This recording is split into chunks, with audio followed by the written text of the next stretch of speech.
hope you're enjoying this cool music, but it's not my music. Pretty soon you'll hear some of my music.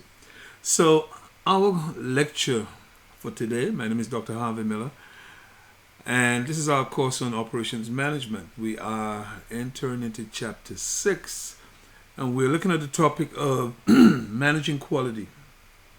So, our lecture for today is going to be focused on quality management. Now, this is a very interesting topic, and the reason for that is because all of us engage with the topic of quality at some point in time. We would talk about either the quality of the courses, the quality of the food that we eat.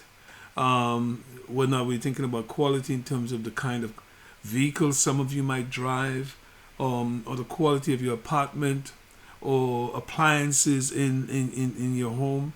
So there's all sorts of examples or cases where we, talk about quality. And it is so common that we don't often think about quality as a complex concept. Essentially, we just say that, I want a good quality pair of shoes, or I want my dress or my slacks or whatever it is, or my pants to be of good quality. I want good quality material. So we just talk about it, but usually each and every one of us have a sense of what that quality means. In some cases, quality can be defined, and it applies to everyone, where it is conformance to some kind of a spec. But then sometimes quality really depends on the individual. I might decide that a quality automobile for me might be just a simple Ford Focus. I just need it to be reliable. It gets me from point A to point B. But someone might want aesthetics and say, no, I gotta have a BMW X3 or something like that. And for them, that's quality. So different people have different definitions of that. So we're going to delve a little bit into the concept of quality and see what that means for operations. Because in truth and in fact, an organization will have a value proposition. That means that it will promise to deliver something to its customers. And usually part of that promise includes delivering quality goods and services. In some cases, the organizations, if they are competing organizations, might compete on quality. In some cases, it is just expected that you show up with a good level of quality and compete on something else. All right? Or maybe you're not for profit, but you still have to provide quality services. If you're providing healthcare, health education, for example, or you're providing supports for people in a particular crisis, the quality of the service has to be good. So what does quality mean in the context of a service? So these are some interesting questions, all right? So we want to learn a little bit about how to define quality, describe the ISO International Quality Standards. So there are a set of quality standards that has been developed by the International Standards Organization, and then companies try to meet those standards and get certified by ISO to say that we are ISO 9000 certified. That means that they have processes and systems in place that conforms to the standards that the ISO organization has established, and so therefore they can be verified and actually be given certification that they are ISO 9001 compliant. All right. Now there's a concept called Six Sigma, so we will learn about what that is, and usually that's really a very high standard of quality, particularly on the conformance side. And when we say conformance, we're talking about meeting a particular specification. We want to talk a bit about how benchmarking can be used in supporting quality initiatives by looking at what you do relative to others. You could actually set some standards for yourself. We could explain how the idea that quality management needs to be robust, and that there is a concept introduced by a Japanese researcher called Taguchi that talks about the cost of poor quality increases exponentially as you move away from the standard that you're trying to achieve. And then we'll talk about some tools for TQM. All right, so let's delve into that. Here's an example of an organization, a hospital in the U.S. that is very well known for practicing top quality. It's the Arnold Palmer Children's Hospital. It's it basically uses a lot of total quality management tools to deliver consistently high quality of service in healthcare. All right, so it delivers over 16,000 babies annually, so it's clearly a maternity hospital. Virtually every type of quality tool is employed: continuous improvement, employee engagement, benchmarking, just-in-time quality tools, specific quality tools that we will learn about as we go ahead. So let's just get into the basics of quality. What is quality management? Why is it important? It's important because no one wants a shoddy service. No one wants shoddy products. And so therefore, pay attention to the quality of what we purchase, because we want value for our money, and clearly we value quality. So given that customers value quality, it is not, unfathomable or unforeseeable that companies could actually try to look at quality as an opportunity to sort of develop a competitive strategy if they're a competing organization.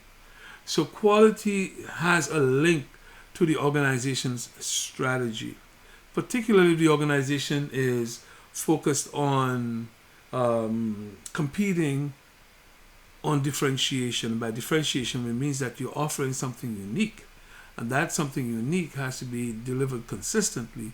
So quality management will play a major role in that. All right.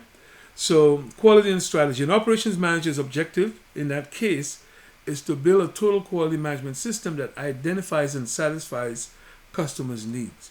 So depending on how customers define quality or how they value it, then the operations manager will have to create an operating system, manufacturing or production or processes or whatever that is, to deliver in such a way that it satisfies customer needs.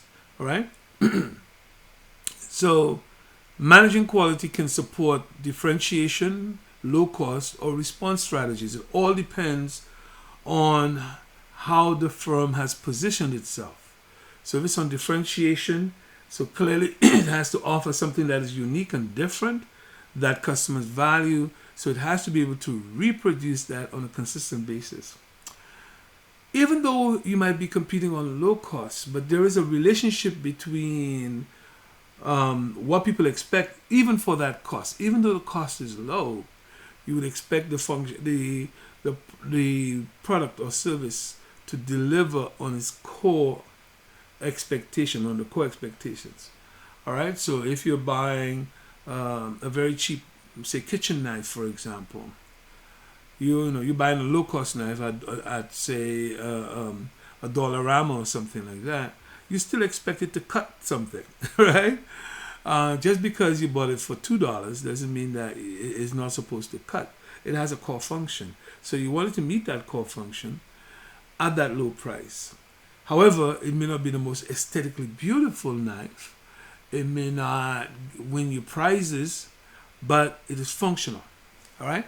And then, of course, response strategies, when you have to very quickly respond to a situation where customers' needs change, or there is a particular situation where the company has to respond, either in terms of a change in the product design, or a change in terms of the volume that it produces, or a change in the location where the product has to be delivered.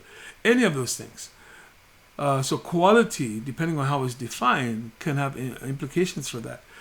Perhaps a client might define quality as being flexible. And so because their needs change, and as their needs change, they want the organization to be able to adapt to their needs. So an organization that is adaptable can be perceived to be delivering high quality of service to that customer, because it is based on responding to the customer's needs. All right? So quality helps the firm as well to increase its sales and reduce costs sometimes, because consistency in performance if you focus on a definition of quality that is based on consistency. Then you lower your costs, because as you do things consistently well, you make fewer mistakes, and fewer mistakes means that you will incur less costs. All right. So, and then of course, as part of quality and strategy, remember you have to build the operating system that delivers the quality expectations that your customers have, and sometimes that could be a bit of a challenge. All right. So the totality of features and characteristics of a product or service that bears on its ability to satisfy the stated or implied needs of your customers is what we mean by quality. So there's some important terms in here, right? So obviously the product has, or the service has characteristics, and we have to make sure that the characteristics essentially reflect what customers want. And so the product has to be designed, or the service has to be designed in such a way that the characteristics of the product or the characteristics of the service will satisfy stated or implied needs. So sometimes customers will actually state, if you ask them, what their needs are, right? So there are stated needs, but sometimes they may have needs that are not articulated, and those are the implied needs. And if you only focus on what's stated and not what's implied, then you could miss those. And if you miss that, then you could actually find yourself in a situation where your customers are not happy. All right? So we have to always identify both stated and implied needs. All right? So there are two ways that quality management, quality can help to improve profitability. If you're a for-profit firm, it could help you gain in terms of sales. But if you're not for profit, we won't look at it in terms of sales, but rather that we will actually have gains in terms of the demand for the service that you are delivering. So if you are able to improve your response, or that if the service is being sold, that you could offer it in terms of flexible prices, because sometimes you have different levels of quality that are then offered at different prices. So quality and price, there's a relationship between those two. And of course, it has to then be aligned to the definition of quality. So quality can help to improve profitability if there are different levels of quality that can be priced differently, and there are markets for each one of those prices or those levels of quality. And then, of course, by giving you a good reputation, if you're consistent in producing quality products and services, then that helps you in terms of improving your sales. Or it could help you with your cost side as well, because we know the difference between revenues and costs is what gives you your gross margin or your profitability. Well, if you are able to produce and design a product that can be produced to a quality standard consistently, then what can happen over time is that you're making fewer mistakes. And by making fewer mistakes, your outputs to inputs increases, and therefore you are increasing your productivity. You have lower rework, and so as a result, your cost of reworking, right, goes down, and then you have lower warranty costs. Because warranty costs come from failure in the product, and then you have to often pay for the customer to ship the product back to you, and then you have to also ship back a functioning product. So the one that was actually made faulty in the beginning is no good, and the manufacturer now has to dispose of that. So that is now waste. But the raw materials that went into producing it actually did cost something. In terms of the flow of activities to achieve TQM, TQM is Total Quality Management. You have to have organizational practices. And this is where things are a little different from, you may have heard of a concept called quality assurance, where we talk about assuring the quality of a product. It tends to be focused much more on the technical aspect of things. But when we're talking about total quality management, it deals with both the soft and the hard elements of quality management. So we're talking about having organizational practices where essentially you have to make sure that you have some kind of a mission statement, right? Vision statement for quality.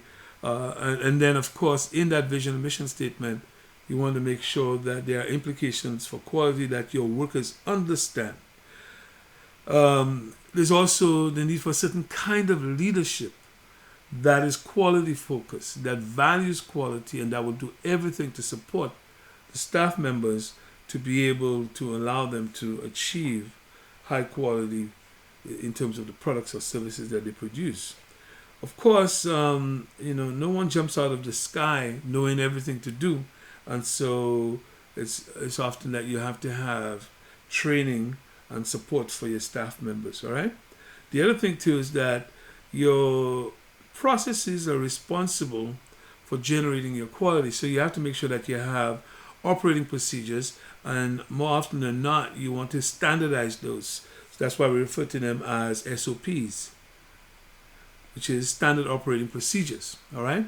So you want to make sure that you have SOPs that everyone understands, and then from time to time you have to review them and update them because technology change, people change, processes change, and as a result, you need to revise those. You would have to have a set of quality principles because, in other words, what do you believe quality to be, right? Who is important in the whole sphere of managing quality? What role does the leaders play, the staff members play, the customer play, suppliers play? You have to have a set of principles that bring in all of those components. So first and foremost, you must be customer focused, right? That's number one. And then because the customer in the end will determine if they're satisfied with your quality. So it's a case where quality is in the eye of the beholder. And so as long as you meet the customer's expectations, then you're producing a quality product or service. But remember, it starts with the customer. Another thing that's important as part of total quality management is really the principle or the practice of continuous improvement. We don't always get it right. And if we don't always get it right, we have to be prepared to continually improve. All right? So you do what we call failure mode analysis, where you analyze what went wrong, what are the factors that drove that failure, and then you seek to eliminate those factors so that you could improve the quality of the product. Another thing is benchmarking. Benchmarking has to do with looking at others, so spying or actually engaging in collaborative benchmarking, where you find a firm, maybe not in your market, that is providing a similar service, and you have a chat around how they do certain things, what kinds of standards they set. They would get information from you to help them. You get information from them to help you. So it's really a symbiotic relationship. So benchmarking is about focusing on a set of performance metrics that you are interested in, and then you are using the performance metrics to compare how you are doing relative to another organization providing a similar service. All right. Just-in-time idea is that you want to reduce waste, and part of total quality management requires that we focus on reducing waste. And then, of course, there are tools that will assist us in taking a very systematic approach to how we manage quality. So you want to kind of certainly take a look at tools, having a set of tools, right? So you got to make sure that you know what is it that you want to do and how to actually accomplish it. Employee fulfillment. Well, employees are part of that entire process, so you have to make sure that they feel empowered to make change, that the organization is committed to the idea of quality. Sometimes people talk a good talk, but they do not put the processes or they do not put the incentives in place that would allow employees to act in a way where they value quality. So you can't just tell employees that quality is important. You have to show them it's important. So you have to have systems in place where you capture data around how well you're doing with your quality. You have to capture information in terms of your losses from poor quality. And you have to quantify that so you give people a kind of a numerical value around your performance. Also, too, you want to make sure that you get customer feedback, because that customer feedback will help you. So the organization has to show commitment, it has to put a number of things in place to make sure that it's sending a signal to its staff that it cares about quality. And of course, finally, you must focus on satisfying the customer, understanding what will win their business and what will cause them to do repeat business with you. There is something called order winners, and then there's order losers. Order winners are the things that actually make the customer decide to do business with you. An order loser is what makes them turn away and not come back. You must always be aware of that. Now, there are things in the middle where, so if you have an order winner, and then you have order losers, right? Down here, order winners up here, there's stuff in the middle that can happen, right? But they're not deal breakers. And so, for example, waiting an extra hour to have something delivered to you may not be a deal breaker. But getting a faulty product that caused an injury, that could be a deal breaker. All right? Doubling the price of the item, that could be a deal breaker. Having the quality level drop by 20 to 30%, that could be a deal breaker. All right? So you have to know what are your losers and what are your winners. Make sure your winners are sharp, okay? And make sure that you don't have the losers lurking around in your operations to cause you to lose business. All right. There are different ways to view the definition of quality. So let's take a look at what some of those ways are. All right. One is called a user-based definition. So in that case, it is beauty is in the eye of the beholder. So a user-based definition, the more you make it relatively easy for me to get good use out of the product, I am happier. So I will determine when I'm getting sufficient value from that product and how I perceive quality to be. So in that case, the user will decide, and different users have different expectations. So how do you manage in that context? Well, it would mean that you need to engage all of your customers and find the overlapping themes, the things that satisfy most, if not all of them. Then the rest of the other areas where not everyone is expecting that feature or factor, then you got to determine, well, how important it is or how easy it is for you to actually be compliant with it. Because sometimes somebody may not be expecting something, but when they get it, they actually begin to value it. There is a manufacturing-based definition, which is more about conformance, right? It says, if you're manufacturing, for example, this cylinder, and this cylinder happens to be a diameter of, say, 4 inches.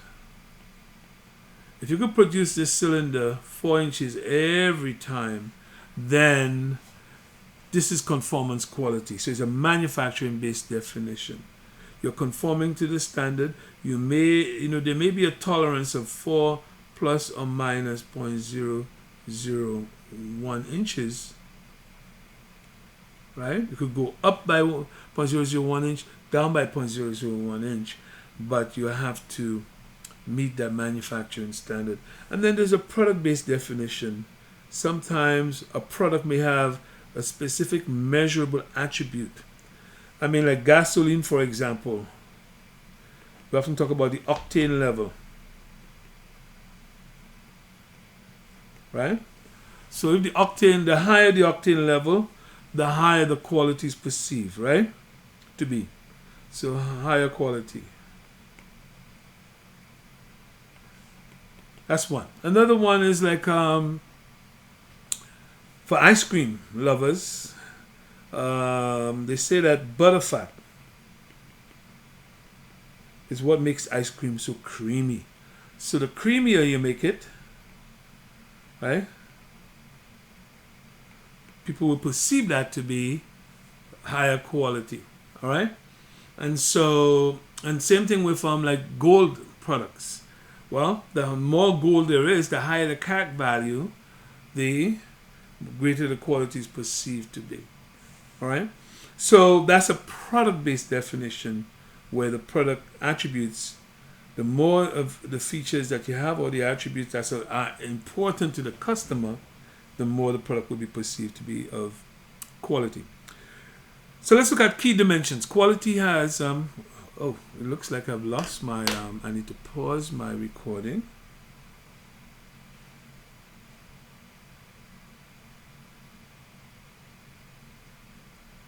There we go. Not sure what happened there, but I hope we didn't miss some of the things that I was saying earlier because my head was actually down. All right. And so I was, just in case I missed some things, although I don't believe I missed that. But there are three definitions. The user-based definition, where the beauty is in the eye of the beholder, manufacturing-based definition, conformance to specs, and the product-based definition, right? Which has to do with the product having a particular feature that's measurable, and I talked about octane levels, butter fat, and things of that nature, all right? The more leather there is in your shoes as opposed to plastic, higher the quality. So there are dimensions of quality. So when we look at quality, quality is, while we speak of it as if it is some kind of unidimensional concept, it is not. It's actually made up of many aspects to it. And what we value as quality in a product or service is usually linked to one or more of those dimensions. Sometimes it's just one. Sometimes it's a combination of them. So let's just be aware of what some of those things are. Performance, which is the ability of the product to perform in terms of the way in which you want it to perform, right? So let's say speed of a car. If you're looking to buy a fast car, then how quickly it could take off between, how many seconds to go from 0 to 60, I think that's a bit of a standard, would kind of give you a measure of the performance, the amount of horsepower. Or if you're talking about the cameras in cell phones, are they 40 megapixels or 60 megapixels and so on. I remember when the early ones had like 2 megapixels. Now we're talking about 40 megapixels, the same amount of megapixels as really expensive DSLR cameras, right?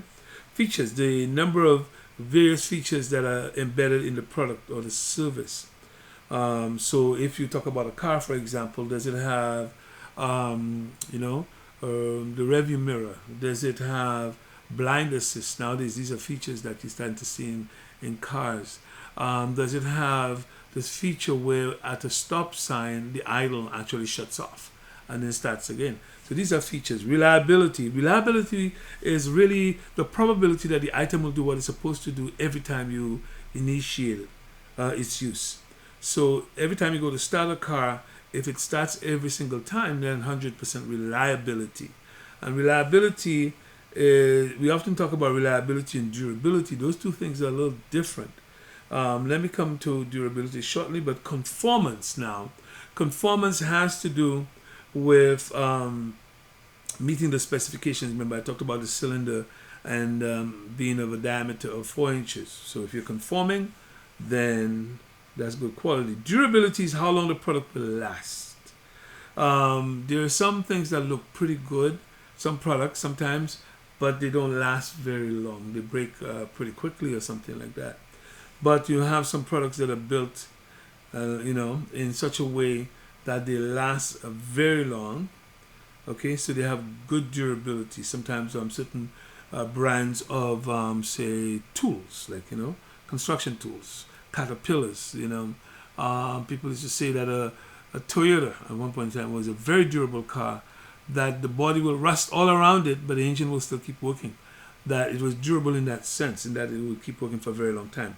Serviceability has to do with how easy it is to actually service a product that you purchase.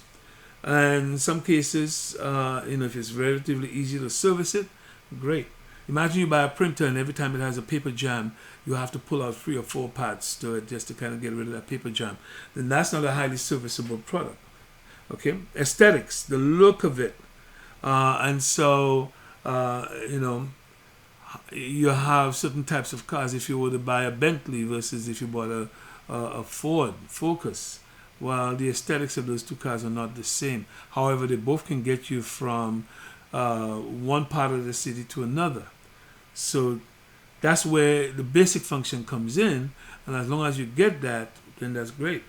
But if you want to be styling in a Bentley, that's not going to happen with a Ford Focus. So aesthetics can be important to some people. And then, of course, we have perceived quality.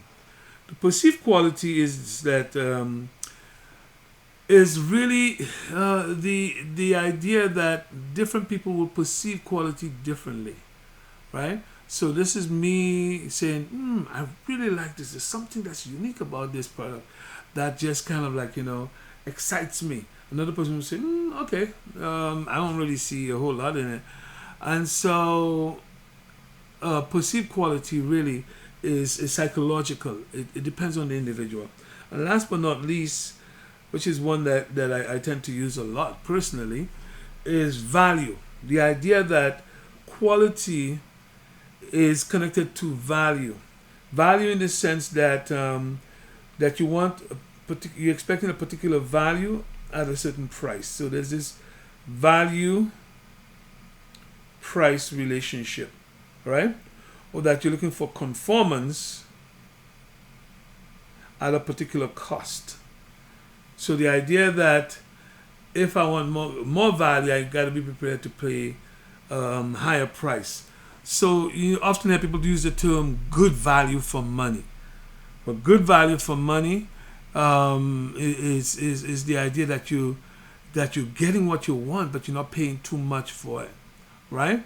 Obviously, there might be some things that are some either products or alternatives that have slightly higher value, or once you high, but then the price that you have to pay is you may decide, no, I don't really want it, so I'm going to stick with this level. I'll give you an example. Let's think in the airline industry. If you look at the airlines now, what do? They put what they call price fences. So they'll say, okay, very low price. You basically you should travel barehanded, just with a wallet with your passport in it. If you don't have any bags to check and you don't have any carry-on, then you get if that's all you're looking for in your value, that's all your value is the ride from point A to point B, from Halifax to Toronto or from Toronto to New York, then you say this is good value for me. But then now if you want to check a bag, then you look at the next level up and so on. When you look at business class and you say, whoa, how do we go from $400 to $2,500 for a seat in the same plane, and all it is that the seat is just a little larger, you say this is not, there isn't enough value in that for me to justify the price. But for some people, the idea that I'm sitting in business class may matter to them, and they're willing to pay the $25. So for them, that price, that value price relationship is different from my value price relationship. Okay? All right. So we have to think that quality as well has cost implications. And if you're trying to improve quality of a product or a service, you must be aware of how there are costs that are related to your ability to achieve certain quality performance or quality standards. One of the things that you want to be aware of is that there is this concept called prevention cost. That is, you design your product or service in such a way that you try to reduce the potential defects or the number of defects. So the cost of doing that would be essentially prevention costs. All right. Then, to know how well your system is functioning, you want to evaluate your the components to make sure that the product in the end is going to do what it's supposed to do. We refer to that as appraisal costs, evaluating your products, your parts, your services, your processes, and so on. And then there's internal failure, where before delivery, something breaks down, a machine breaks down, it causes some faulty parts. That happens internally, producing defective parts or service before delivery actually occurs. But then what you really should be nervous about is external cost that comes from defects that are discovered after delivery. All right? In which case, you hope that the risk to the organization is not too great you could simply replace the part. If that error can cause injury to human injury, then there could be litigation costs as part of external costs.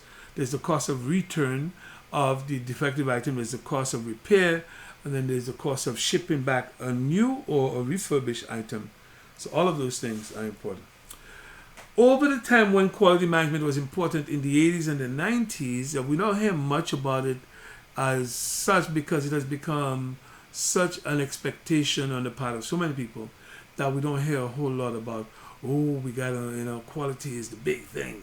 Now, everybody's expected to produce good quality products and services. There were a number of folks back there in the 80s and the 90s who were the proponents of total quality management.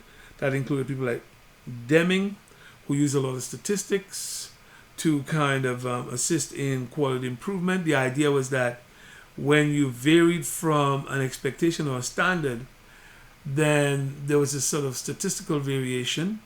And then if you use statistics to analyze it, you could actually separate the variation into what we call causal versus random. In other words, assignable causes for the variation. So for example, if a machine were to break down, then, and all of a sudden, you're drilling a hole and all the holes are off the standard that you're trying to drill. You're trying to drill a 2-inch hole, and all of the things are coming off of that, then there's an assignable cause. So you analyze variation in your process output to help you determine what observations are just the random variations from the fact that no process is perfect versus an outlier. So in statistics, you may have done things like box and whisker plots where you look at outliers. Well, those outliers are what you are looking for in a process, and Deming focused on using statistics to help identify those. Duran, on the other hand, said that quality costs you money, so you should pay attention. You should pay attention to the costs associated with quality. One of his arguments was that if you're trying to get commitment from senior leaders about quality management, then that you have to essentially speak to them in the language of money. So show the cost associated with quality. Feigenbaum and Crosby were basically focusing on looking at, well, certainly Feigenbaum, the idea that you had to look at quality as a whole, as a holistic system that included processes and tools, but also you had to focus on people as well. And Crosby went around with this idea that quality was free, and it sounded like a slogan more than anything else. With him, all he was saying is that the cost of poor quality is greater than the cost of investing in it. So if you invest in it, you save the costs that are associated with poor quality, and therefore you have a net benefit, in which case it's free to you. So that's his argument. And some people didn't really necessarily like it a whole lot. Because why? Because the cost that you do not incur cannot be measured. Right? Everybody wants to see the cost. So if you're spending money to prevent those costs, you are looking at your bottom line and saying, "Ooh, I just spent $50,000 in quality improvement." But you cannot show on your balance sheet that you've just saved yourself $100,000 worth of defects, costs associated with fixing defects. All right. So there's ethics in quality management. So you have to make sure that you deliver healthy, safe, and quality products. You have to minimize your risk to injuries. You want to make sure that you avoid lawsuits, recalls, and regulation. A lot of automobiles have recalls. My car just had a recall not that long ago. And thank God, because the expense would have been about $1,200, I think it was. So that was all covered by the company. But then again, what if something happened, to the driver? In that case, you don't want that to happen. So avoiding poor quality is much better. Prevention is better than cure. Organizations are judged by how they respond to problems. So the idea that you have to really address the customer's concerns properly, accurately, and not try to take shortcuts just to save costs, because that's unethical. And then all the stakeholders, when you're building a quality system, needs to be given consideration. There is the international quality standards, as I mentioned to you, ISO 9000, ISO 9001, and really it's a standard that actually began in Europe.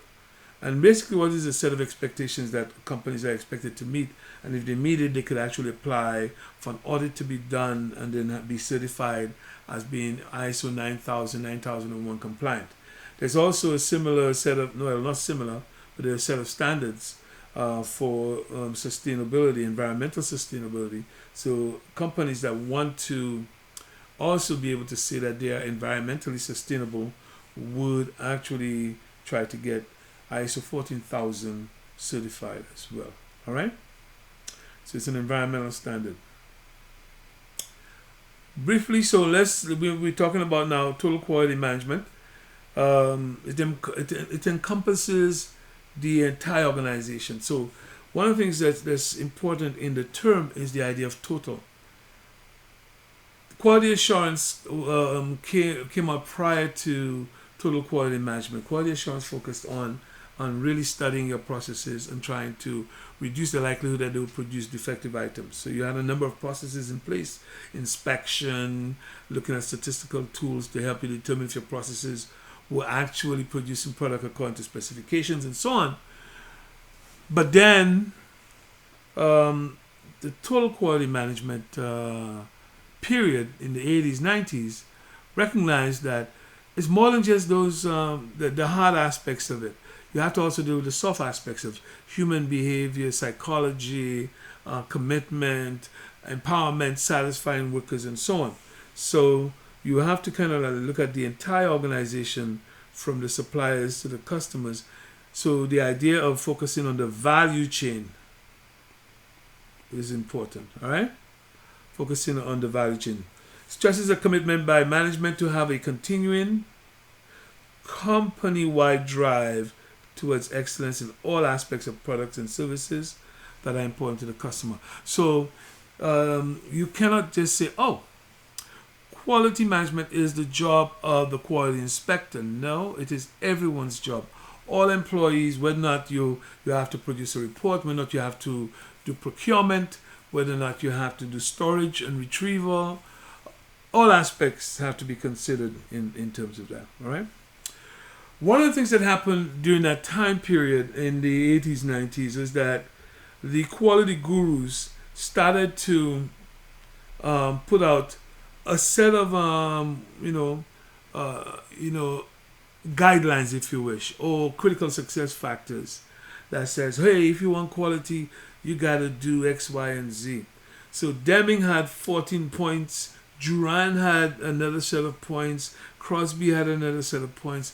They all came up with their little set of points.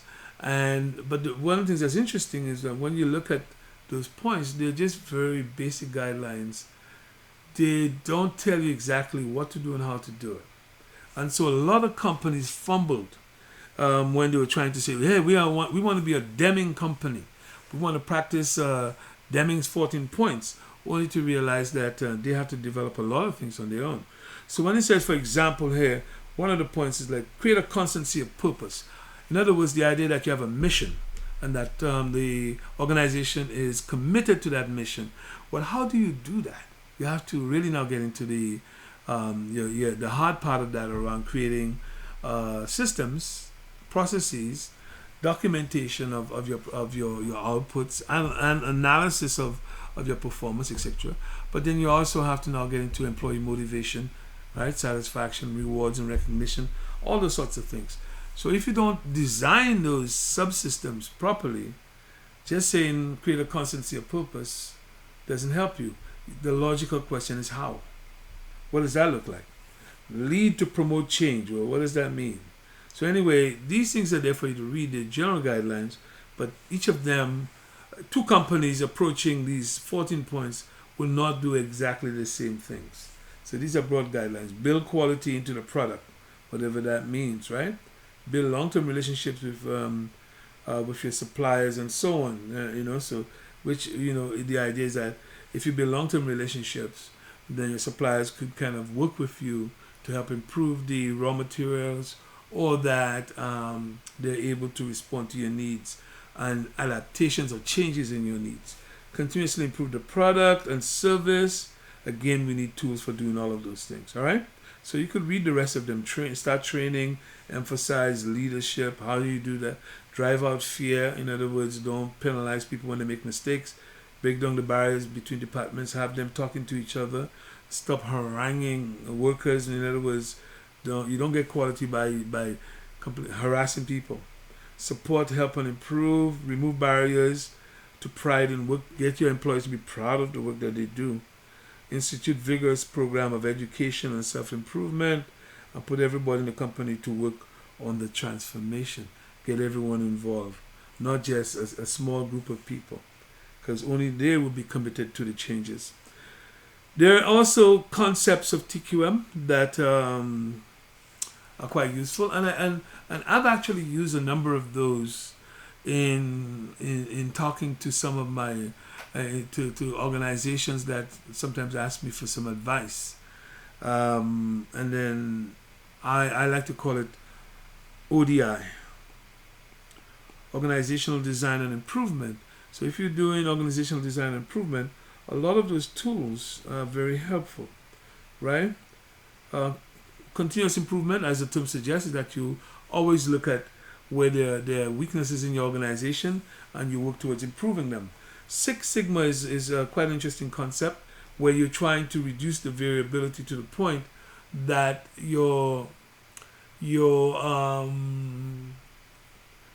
what do you call it, when you take the upper and lower limits of your specifications, that your upper and lower limits represents 12 standard deviations as opposed to 6. In normal statistics, we say 99.7% of all of the data or variation occurs within plus or minus 3 standard deviations, right? But then if you take that approach, then the number of defects per million will be in the order of over 2,000, I believe 2,300 or 2,700 defects per million. If you now could reduce your variation significantly, and I'll show you that, where now the range is now 6 standard deviations, then you will have 3.4 parts or defects per million, which is a much better performance standard. There are just-in-time techniques, benchmarking, Taguchi methods, and then of course making sure that you know those TQM tools. Continuous improvement, as I've already mentioned, is essentially having a process in place where you're continually looking for areas to improve, find out where you're not doing so good, and then you actually want to improve the performance of the organization that way. You focus on people, equipment, materials, and procedures. There is a diagram called a fishbone diagram that could be very helpful when you're doing continuous improvement, but that's when we talk about the tools. We'll explain that, where there's a problem here, and then these are potential causes.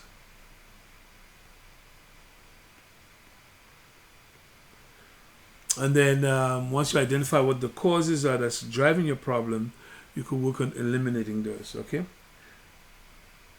Six Sigma, as I've already mentioned to you, is that the definition of Six Sigma is that the ability to produce your part within specifications is 99.9997%, which means that you will only have about 3.4 parts per million, right?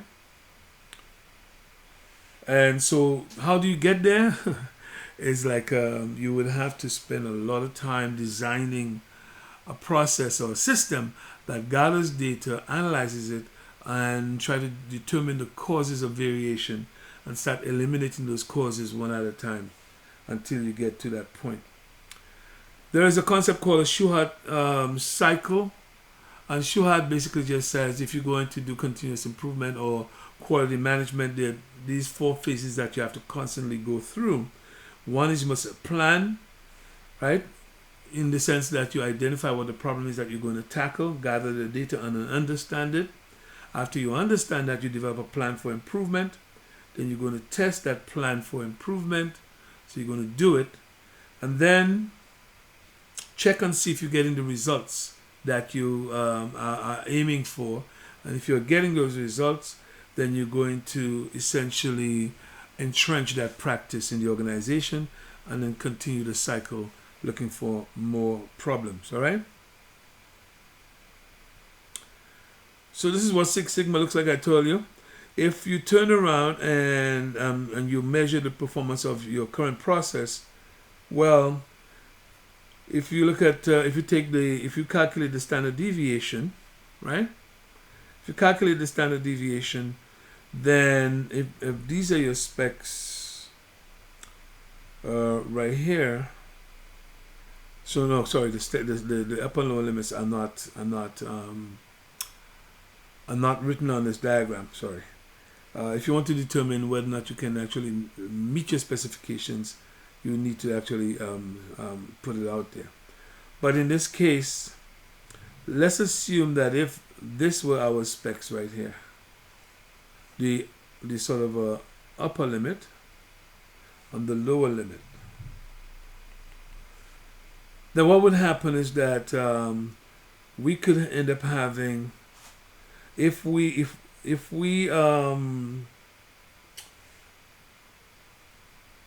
were able to get our standard deviation down, right, or reduced by 50%, then what would happen is that we want that width here. We want that to essentially be 12 standard deviations in terms of the new value of the standard deviation, right? What do I mean by that? So plus or minus 6 standard deviations. So plus or minus 6 standard deviations, it would mean that we are basically trying to reduce the original standard deviation by half of that. So first you measure your variability, you calculate your standard deviation, and then you're trying to reduce it by 50%. In which case, you now actually would be able to meet your standard.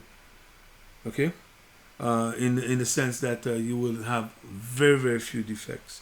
So technically speaking, what you're trying to do is you're trying to get a new standard deviation that is 0.5 of the old standard deviation. All right? And if we could get that, then we could actually achieve Six Sigma Six Sigma performance. So originally developed by Motorola, adopted and enhanced by Honeywell, highly structured approach to process improvement. It's a strategy and it has a discipline that's built into it. That discipline, we call it DMAIC. I don't know if you wanted to pronounce that. DMAIC, something like that. Anyway, you would define your critical outputs you're trying to achieve, identify the gaps for improvement, measure the work that needs, and collect the data, analyze it, improve the processes. And when you are improving the processes, you are actually trying to lower the standard deviation. Control the new process to make new performance. Make sure new performance is maintained. All right? Oh, sorry, I didn't mean to put a new sheet in there.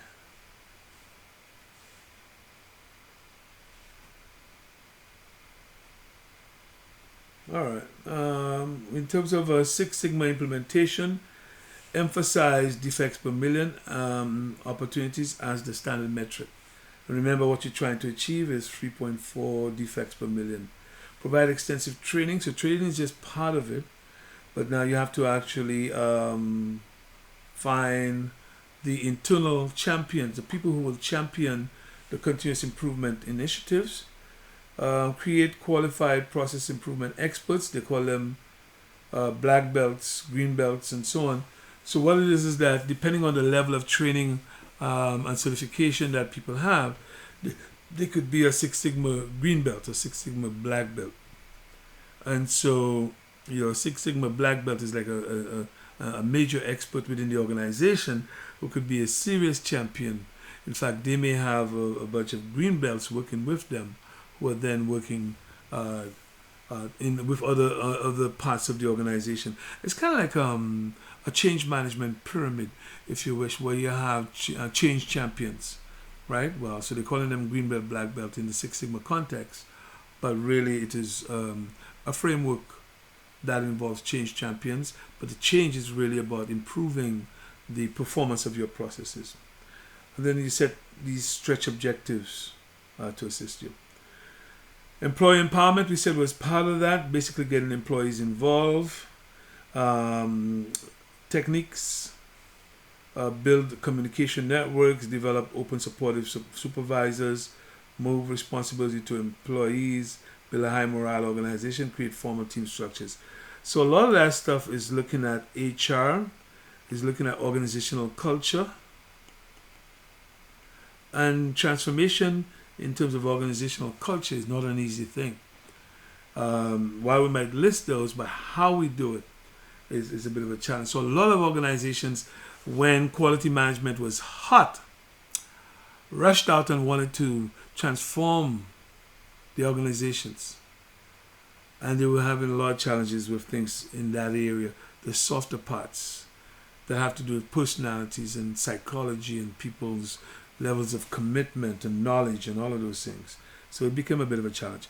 There is this idea of quality circles, which is a way in which you can organize your employees and empower them to actually bring about change. So a group of employees who meet regularly to solve problems. So you create a quality circle in a particular part of the organization, and then you train them in planning, problem solving, and statistical methods.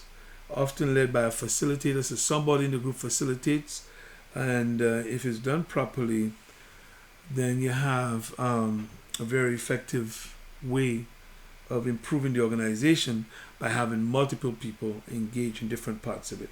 Benchmarking, I've already mentioned to you, is a way of comparing yourself to other standards or the performance of other organizations to learn from them. Sometimes you have competitive benchmarking, you can compare yourself to competitors, or you have collaborative benchmarking where you say, we don't compete, but we are similar organizations, but in different markets, and so therefore we could learn from each other, all right? So selecting best practices to use as a standard performance, determine what you're going to benchmark, get a benchmarking team, find partners, and those are the other companies that are going to work with you on the benchmarking exercise, collect and analyze benchmarking information, take action to match or exceed the benchmark that you've set as a result of it, right? And then these are some best practices. Best practices that if you want to give yourself information that allows you to improve your organization very quickly, here are some things that folks have learned through the benchmarking process. Make it easy for clients to complain. Respond quickly to complaints. Resolve them upon first contact if you can. Use computers to manage complaints and then recruit the best for customer service jobs. All right? And then we have justifications for each one of those. Let me just take that out. You may not be able to see it. So, encouraging them to complain, free market research. It helps to build loyalty. If you respond quickly, it reduces the cost. If you resolve the complaints on first contact, and then, of course, by using computers, you could discover trends and patterns that allow you to redesign your processes and your systems. And then, by having the best workers, you definitely would sort of optimize that sort of human component of total quality management. Because remember, human beings play a major part in that aspect. All right. So just a quick summary: quality has many different meanings. It has to be built into systems rather than inspected in. Total quality management has several concepts linked to it, such as Six Sigma, continuous improvement, just-in-time, Taguchi, benchmarking, employee empowerment, and tools are quite effective if the training is done in such a way to empower your employees. Tools can be very effective in helping to improve their performance in the location or the area that they work, and then helping them to improve quality overall. All right. So that's it for this lecture. We're going to be continuing some more with other aspects of total quality management in our next lecture.